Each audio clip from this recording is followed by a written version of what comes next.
Hello to all my apostates, heretics, and heathens out there in YouTube land. I've been trying to get some dialogue going about the Adam and Eve story and all the misconceptions behind it.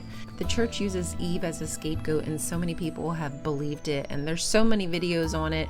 I'm going to share a few with you, and then I'm going to share some of my thoughts. The problem is not with what God allows. The problem is your perception of who you think God is. If you knew how holy God was, you wouldn't question his authority. One day, I actually did it myself. Yeah. Nice.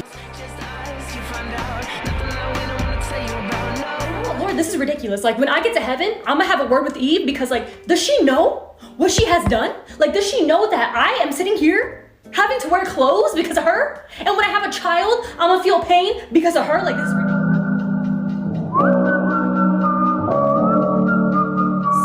Don't know God is on the top, gathering up the squad, doing something so holy. Now here is some of the dialogue that I've been having between some friends of mine, followers, and also commenters. One of the first stories in the Bible is God punishing man for eating from the tree of knowledge. Does anybody think about the Adam and Eve story and how detrimental it's been to us as a society? I believe there's a deeper esoteric meaning to all the symbols that are used in the Garden of Eden story. But Christians use this story to subjugate women to men, and this is permeated through our culture. I can't even tell you how many times I have heard people use Eve as the reason for the downfall of humankind. They seem to skip over that part where their God did not want them to have knowledge.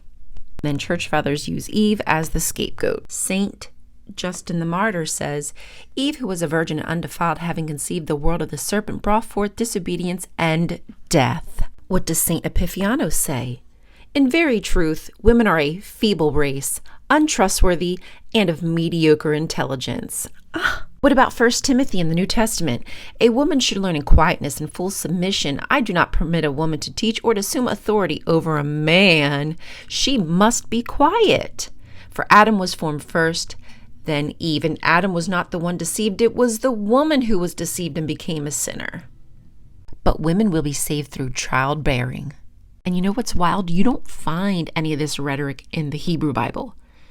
This is all shit that's been made up by the Christians. And these dudes have shaped how society treats us as women. It all stems from a story that never happened. How are two adult babies supposed to be cognizant of their actions? They had no life experience in which to draw from. They didn't know what pain was. They didn't even know what embarrassment was. You can't know right from wrong when you don't know what right and wrong is. But to a simplistic mind, that seems to make sense. People fail to realize how much embarrassment and shame is part of the growing process. Doesn't mean it's fun, and not all shame is good. I'm not saying that. God either didn't understand his own creation, or he missed about 500 steps in human psychology, or how about this? It's not meant to be taken literally. The Bible writers are competing with other great works of their time. The Christian perspective kind of makes the story seem infantile when there were just so many more layers than that. Christianity is a goddamn shit show. First, they dehumanize people, and then they normalize that behavior. Slavery as an institution is a consequence of original sin. 1400 years, these people were cursed by God. And again, St. Augustine, slavery is a result of sin. Y'all know about the curse of Ham. Slavery can be beneficial for vicious or stupid people.